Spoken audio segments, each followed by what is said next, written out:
പലപ്പോഴും ജീവിതത്തിൽ നമ്മൾ ഒരു ദിവസത്തിൽ എത്രയോ വട്ടം കുളിക്കുന്നവരാണ്. നിർബന്ധമായ കുളിയുണ്ടാകും, സുന്നത്തായ കുളിയുണ്ടാകും. അങ്ങനെ നമ്മൾ കുളിക്കുമ്പോൾ പലപ്പോഴും അശ്രദ്ധമായി പോകുന്ന ചില കാര്യങ്ങളുണ്ട്. അപ്പൊ ഇൻഷാ അല്ലാഹ് ഇന്ന് നമ്മൾ പഠിക്കുന്നത് നമ്മുടെ കുളിയുമായി ബന്ധപ്പെട്ട, ശുദ്ധിയുമായി ബന്ധപ്പെട്ട ചില കാര്യങ്ങളെ പറ്റിയാണ്. നിർബന്ധമായ കുളിക്കേണ്ടത് എപ്പോൾ, സുന്നത്തായ കുളി എപ്പോൾ.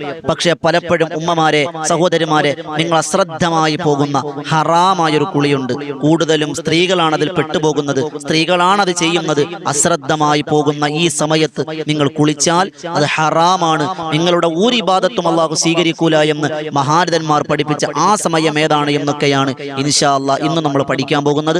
അല്ലാഹു പഠിക്കുവാനും കേൾക്കുവാനും ജീവിതത്തിൽ പ്രാവർത്തികമാക്കുവാനും വലിയ തൗഫീഖ് നസീബാക്കി തന്നെ അനുഗ്രഹിക്കുമാറാകട്ടെ. അസ്സലാമു അലൈക്കും വറഹ്മത്തുള്ളാഹി തആല വബറകാതുഹു. അൽഹംദുലില്ലാഹി കഫാ വസ്സലാം അലാ ഇബാദിഹി നിഅമ അമ്മാ ബഅദ്. എല്ലാവർക്കും റാഹത്തല്ലേ? അൽഹംദുലില്ലാഹി അലാ കുല്ലി ഹാൽ. കുറഞ്ഞ സമയത്തിൽ കൂടുതൽ അറിവ് എന്ന മനോഹരമായ ഒരു ആശയവുമായി നമ്മൾ ഇൻഷാ അല്ലാഹ് വീണ്ടും കണ്ടുമുട്ടുകയാണ്. അല്ലാഹു സ്വീകരിക്കുമാറാകട്ടെ. അൽഹംദുലില്ലാഹ് ഇന്ന് നമ്മൾ ചർച്ച ചെയ്യുന്നത് നമ്മുടെ നിത്യജീവിതവുമായി ബന്ധപ്പെട്ട് നാം ശ്രദ്ധിക്കാതെ അബദ്ധങ്ങൾ ഒരുപാട് സംഭവിച്ചു പോകുന്ന, നമ്മുടെ ഇബാദത്തുകളെല്ലാം നഷ്ടപ്പെടാൻ ഇതൊരു കാരണമാകുന്ന ഒരറിവിനെ പറ്റിയാണ് ഇന്ന് നമ്മൾ ചർച്ച ചെയ്യുന്നത്. എന്ന് പറഞ്ഞാൽ കുളി തന്നെയാണ്. ശുദ്ധിക്ക് വളരെ പ്രാധാന്യമുള്ള, വൃത്തിക്ക് വലിയ പ്രാധാന്യമുള്ള മതമാണ് പരിശുദ്ധമായ ദീനുൽ ഇസ്ലാം. അല്ലാഹുവിന്റെ ഖുർആൻ പറഞ്ഞത് ഇന്നല്ലാഹ യുഹിബ്ബുത് തവ്വാബീന വ യുഹിബ്ബുൽ മുത്തത്വഹിരീൻ എന്നാണ്.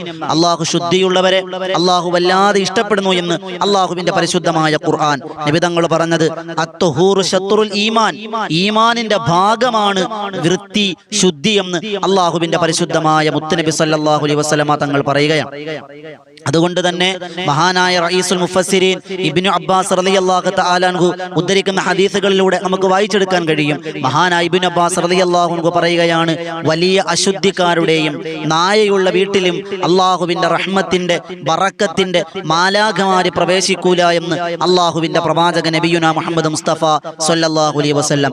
ജനാബത്തുകാരൻ അതിൽ നിന്ന് ശുദ്ധിയാകുന്നത് വരെ അവന്റെ ശരീരത്തിൽ, അവന്റെ ചുറ്റുവട്ടങ്ങളിൽ അവനിൽ ബറക്കത്തിന്റെ, റഹ്മത്തിന്റെ മാലാഖമാർ ഇറങ്ങൂല എന്ന് അല്ലാഹുവിന്റെ പ്രവാചക നബിയുനാ മുഹമ്മദ് മുസ്തഫ സ്വല്ലല്ലാഹു അലൈഹി വസല്ലം. വൃത്തിക്കും ശുദ്ധിക്കും ഇതുപോലെ പ്രാധാന്യം നൽകിയ ഒരു മതം നമുക്ക് ലോകത്തെവിടെയും കാണാൻ കഴിയില്ല. അതുകൊണ്ട് തന്നെ അല്ലാഹുവിന്റെ പരിശുദ്ധമായ ദീൻ രണ്ട് വൃത്തികളെ, ശുദ്ധികളെയാണ് ഉദ്ദേശിക്കുന്നത്. ഒന്ന് വലിയ അശുദ്ധിയും, രണ്ട് ചെറിയ അശുദ്ധിയും. ചെറിയ അശുദ്ധി എന്ന് പറഞ്ഞാൽ നമുക്കറിയാം, ഒളു എടുക്കലാണ് ചെറിയ അശുദ്ധി. വലിയ ശുദ്ധി എന്ന് പറഞ്ഞാൽ നമ്മളൊക്കെ കുഞ്ഞു കാലഘട്ടത്തിലെ മദ്രസയിൽ പഠിച്ചതാണ്.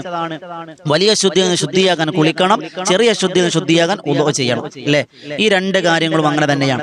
അൽഹംദുലില്ലാഹ് ഇന്ന് നമ്മൾ ചർച്ച ചെയ്യുന്നത് വലിയ ശുദ്ധിയുമായി ബന്ധപ്പെട്ട്, കുളിയുമായി ബന്ധപ്പെട്ട് തന്നെയാണ്. കുളി രണ്ട് വിധമാണ്. ഒന്ന് നിർബന്ധമായ കുളിയും മറ്റൊന്ന് സുന്നത്തായ കുളിയും.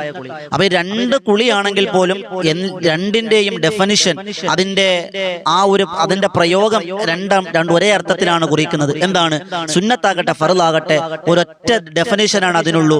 എന്താണ് അതിന് പറയുക? കുളി എന്ന് പറഞ്ഞാൽ നിയ്യത്തോടുകൂടി ശരീരം മുഴുവനും വെള്ളത്തെ ഒലിപ്പിക്കുന്നതിന് കുളി എന്ന് പറയും. ഒരൊറ്റ ഇതേ ഉള്ളൂ. എന്താണ്? ചെറിയ ശുദ്ധിയാകട്ടെ വലിയ ശുദ്ധിയാകട്ടെ, സുന്നത്തായ കുളിയാകട്ടെ, എന്താകട്ടെ, ഏതുമാകട്ടെ, ഫർളാകട്ടെ, നിയ്യത്തോടുകൂടി ശരീരം മുഴുവനും വെള്ളം ഒലിപ്പിക്കുന്നതിന് കുളി എന്ന് പറയുന്നു. ഇത് ഷവറിലാകാം, കുളത്തിൽ കുളിക്കുന്നവരുണ്ട്, പൈപ്പിൽ കുളിക്കുന്നവരുണ്ട്, കോരി വെത്തി കുളിക്കുന്നവരുണ്ട്. ഇതെല്ലാം സെയിം തന്നെ. അതോടൊപ്പം തന്നെ സോപ്പ് തേക്കുക, ഉരച്ച് കഴുകുന്നവരുണ്ട്, ഷാമ്പു തേക്കുന്നവരുണ്ട്, പല ലിക്വിഡുകളും തേക്കുന്നവരുണ്ട്. ഇതെല്ലാം കുളിയിൽപ്പെടും. ഇതൊന്നും കുളിയുമായി ബന്ധപ്പെട്ട് ഷർത്തിന്റെയും ഫർളിന്റെയും ബാധ്യതയും വരുന്നില്ല. ഇതൊക്കെ നമുക്ക് ഇഷ്ടമുള്ളതുപോലെ പ്രവർത്തിക്കാം. സോപ്പ് ഉപയോഗിക്കേണ്ടവർക്ക് സോപ്പ് ഉപയോഗിക്കാം, താളി ഉപയോഗിക്കേണ്ടവർക്ക് താളി ഉപയോഗിക്കാം, ഷാമ്പു ഉപയോഗിക്കേണ്ടവർക്ക് ഷാമ്പു ഉപയോഗിക്കാം. അതൊക്കെ നമ്മുടെ ശരീരത്തിന്റെ പ്രകൃതമനുസരിച്ച് നമ്മൾ തീരുമാനിക്കുന്നതാണ്. പക്ഷെ ദീൻ പറയുന്നത് നിയ്യത്തോടുകൂടി ശരീരം മുഴുവനും വെള്ളം ഒലിപ്പിക്കുന്നതിനാണ് കുളി എന്ന് പറയുന്നത്. അതോടൊപ്പം നമ്മൾ ശ്രദ്ധിക്കേണ്ട മറ്റൊരു കാര്യം, നമ്മൾ മുങ്ങിക്കുളിക്കുമ്പോൾ നമ്മൾ നിയ്യത്ത് വെക്കുക. വലിയ ശുദ്ധിയാകുന്നവരാണെങ്കിൽ ഞാൻ മുങ്ങിയാണ് കുളിക്കുന്നത് എന്ന് നിയ്യത്ത് വെക്കേണ്ടതുണ്ട്. അതുപോലെ നമ്മൾ ബക്കറ്റിലേക്ക് വെള്ളം പിടിച്ചിട്ട് കപ്പിലിങ്ങനെ കോരി വെത്തി കുളിക്കും. നമ്മൾ കോരി വെത്തി കുളിക്കുന്നു എന്ന നിയ്യത്ത്, കോരി എടുത്ത് കുളിക്കുന്നു എന്ന് പ്രത്യേകം നമ്മൾ നിയ്യത്തിൽ കരുതൽ മഹാരഥന്മാരാകുന്ന പണ്ഡിതന്മാർ രേഖപ്പെടുത്തി വെക്കുന്നുണ്ട്. ഇനി നമ്മൾ മനസ്സിലാക്കാൻ പോകുന്നത്, കുറഞ്ഞ സമയം കൊണ്ട് കൂടുതൽ കാര്യങ്ങൾ പറയുന്നത് കൊണ്ട് വേഗം പറഞ്ഞു പോവാൻ. കുളി നിർബന്ധമാകുന്ന 6 കാര്യങ്ങളുണ്ട്. ഈ പറയാൻ പോകുന്ന 6 കാര്യങ്ങൾ നമ്മുടെ ജീവിതത്തിലേക്ക് കടന്നു വന്നാൽ അവന് കുളി നിർബന്ധമാണ്. കുളിച്ചേ മതിയാകും, അല്ലെങ്കിൽ അവന്റെ ഇബാദത്ത് അല്ലാഹു സ്വീകരിക്കൂല. ഒന്നാമത്തത് മനീയ പുറപ്പെടുക, ഇന്ദ്രിയം പുറപ്പെടുക, ശുക്ലം പുറപ്പെടുക എന്നുള്ളതാണ്. ബീജം പുറപ്പെടുക. അത് അവൻ എന്ത് ചെയ്യാണ്? കുളി നിർബന്ധമാകുന്ന കാര്യമാണ്. ഇതെങ്ങനെ ആയാലും ശരി തന്നെയാണ്.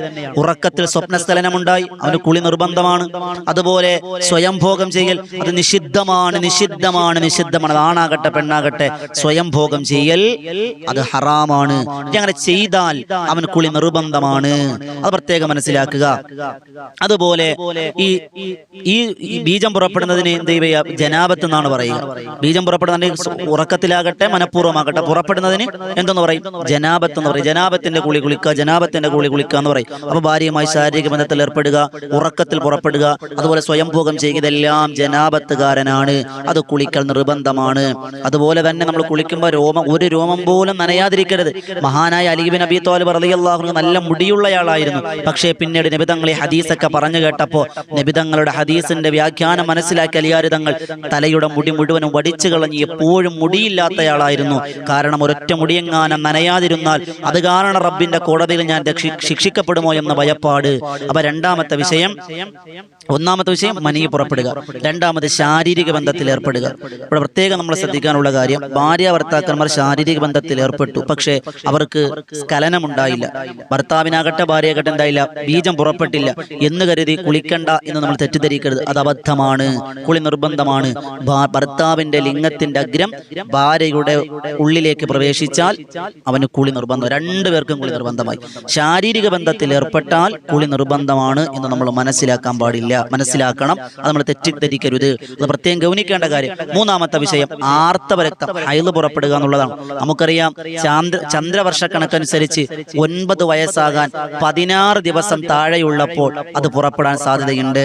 അതൊരു 62 വയസ്സ് വരെ ഉണ്ടാകാൻ സാധ്യതയുണ്ട്. എന്ന് പറഞ്ഞാൽ ഒരു 8.25 വയസ്സ് കഴിഞ്ഞാൽ സാധാരണ ആരോഗ്യസ്ഥിതിയുള്ള ഒരു പെൺകുട്ടിക്ക് ഹൈള് രക്തം പുറപ്പെടും. പക്ഷെ ഇപ്പോഴത്തെ ഫാസ്റ്റ് ഫുഡുകളുടെ അവസ്ഥകൾ വല്ലാത്ത അപകടമാണ്.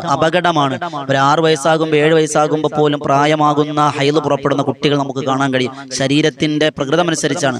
പക്ഷേ യഥാർത്ഥ ഒരു ആരോഗ്യസ്ഥിതിയുള്ള വേറെ പ്രശ്നങ്ങളൊന്നുമില്ലാത്ത കുട്ടിയെ സംബന്ധിച്ച് 8.25 വയസ്സൊക്കെ ആകുമ്പോൾ അവരെന്ത് ചെയ്യും? ഹൈള് രക്തം പുറപ്പെടാറുണ്ട്. ഏത് വയസ്സ്? ഒരു 62 വയസ്സ് വരെ ഇത് കാണാൻ സാധ്യതയുണ്ട്. ഈ ഹൈള് രക്തം പുറപ്പെട്ടാൽ കുളി നിർബന്ധമാണ്. കുറഞ്ഞത് 1 ദിവസം, കൂടിയത് 15 ദിവസം. ഇതിന്റെ ഇടയിൽ എന്താണ്? ഒരു 6-7 ദിവസം. ഏറ്റവും കുറഞ്ഞത് 1 ദിവസം, ഒറ്റ ദിവസം കൊണ്ട് നിൽക്കും. അതല്ലെങ്കിൽ 15 ദിവസം വരെ ആകാം. ഇനി അതല്ലെങ്കിൽ 6-7 കൊണ്ട് അവസാനിപ്പിക്കാറുണ്ട്. 15 ദിവസം കഴിഞ്ഞാൽ അത് രോഗരക്തമായി കണക്കാക്കപ്പെടും. അപ്പൊ രക്തം നിന്നാൽ എന്തുണ്ടായി? കുളി നിർബന്ധമായി. ഹൈള് രക്തം നിന്നാൽ ഉടനെ നിന്നു എന്ന് ഉറപ്പായാൽ കുളി നിർബന്ധമായി. അതുപോലെ നാലാമത്തെ കാര്യം പ്രസവരക്തം പുറപ്പെടുക. ഇവിടെ ഏറ്റവും വലിയ പ്രശ്നം എന്താണെന്ന് പറഞ്ഞാൽ, നമ്മെ സംബന്ധിച്ചിടത്തോളം നമ്മുടെ പല നാടുകളിൽ, ഇപ്പൊ എന്റെ നാട്ടിലൊക്കെ പല പ്രദേശങ്ങളിലുമുണ്ട് 40 കുളി എന്ന് പറഞ്ഞാൽ പ്രസവിച്ച ഉമ്മയും കുഞ്ഞും.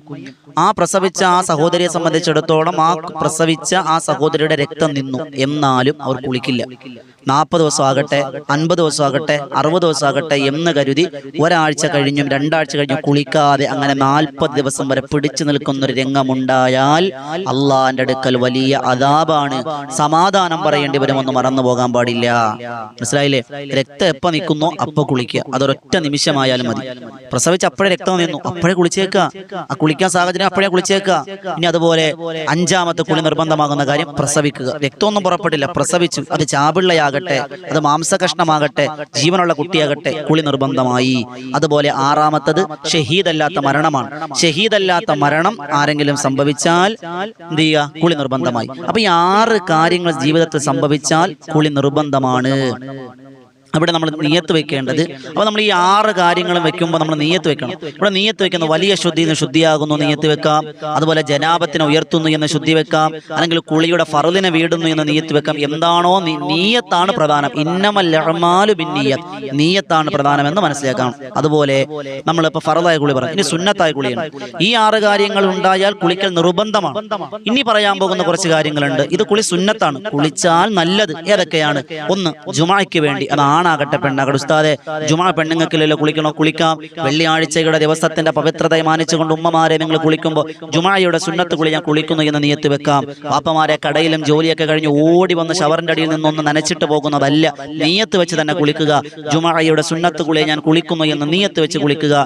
2ാമത്തത് 2 പെരുന്നാളിന്, ചെറിയ പെരുന്നാളിനും വലിയ പെരുന്നാളിനും വേണ്ടി കുളിക്കുക.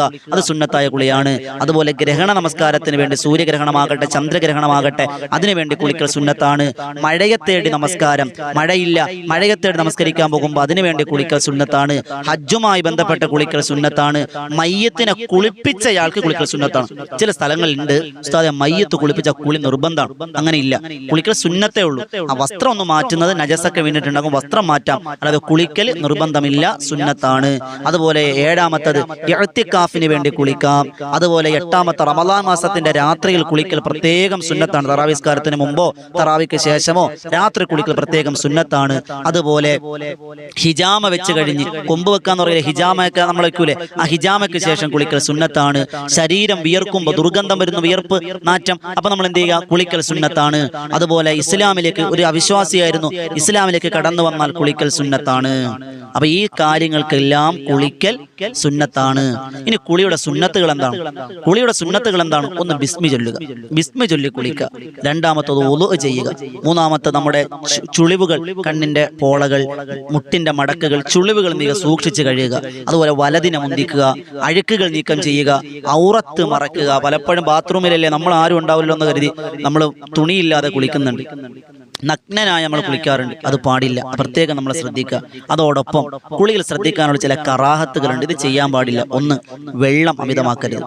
പല നാടുകളിലും പറയും എന്താണ്, വെള്ളം ഒരുപാട് കുളിക്കുന്നയാളുടെ മയ്യത്ത് കുളിപ്പിക്കാൻ ഒരുപാട് വെള്ളം വേണ്ടി വരും, സമയമെടുക്കും. അത് ശരിയാണ്, മഹാരഥന്മാരാകുന്ന ഉലമാക്കൾ അത് പഠിപ്പിച്ചിട്ടുമുണ്ട്.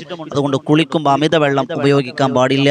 അതുപോലെ വായ കുപ്പിളിക്കാതിരിക്കുക, അത് ചെയ്യരുത്. വായ കുപ്പിളിക്കണം, കുളിക്കുമ്പോൾ വായ കുപ്പിളിക്കേണ്ടതുണ്ട്. അതുപോലെ അത് ചെയ്യാതിരിക്കൽ കറാഹത്താണ്. അതുപോലെ ഒളുവിനെ ഉപേക്ഷിക്കുക, അത് കറാഹത്താണ്.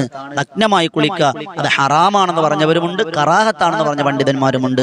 പിന്നെ നമ്മൾ ചർച്ച ചെയ്യാനുള്ളത് ഉമ്മമാരെ, നിങ്ങളോടാണ് എനിക്ക് പറയാനുള്ളത്. ഈ ഒരു സമയത്ത് കുളിക്കൽ ഹറാമാണ് ഉമ്മമാർക്ക്. എപ്പോഴാണത്? അതായത് ഒരു പെണ്ണിന് ഹൈള് പുറപ്പെട്ടു എന്ന് വിചാരിക്കുക.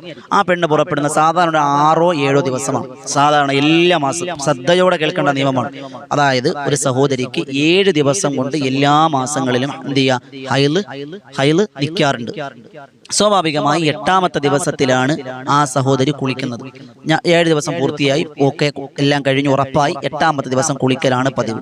പക്ഷേ ഒരു ദിവസം സംബന്ധിച്ചിടത്തോളം ഒരു മാസമായപ്പോൾ 8ാമത്തെ ദിവസം എവിടെയെങ്കിലും യാത്ര പോകാനോ അല്ലെങ്കിൽ എന്തെങ്കിലും നല്ല കാര്യം ചെയ്യാനോ ഉദ്ദേശിച്ചപ്പോൾ രക്തം തീർന്നോ ഇല്ലയോ എന്ന സംശയം, രക്തം തീർന്നോ ഇല്ലയോ എന്നൊരു സംശയം, ആ സംശയത്തിൽ കുളിച്ചേക്കാം, തീർന്നോളും എന്ന് കരുതി ഉറപ്പില്ലാതെ ഒരു പെണ്ണ് കുളിച്ചാൽ ആ കുളി ഹറാമാണ്.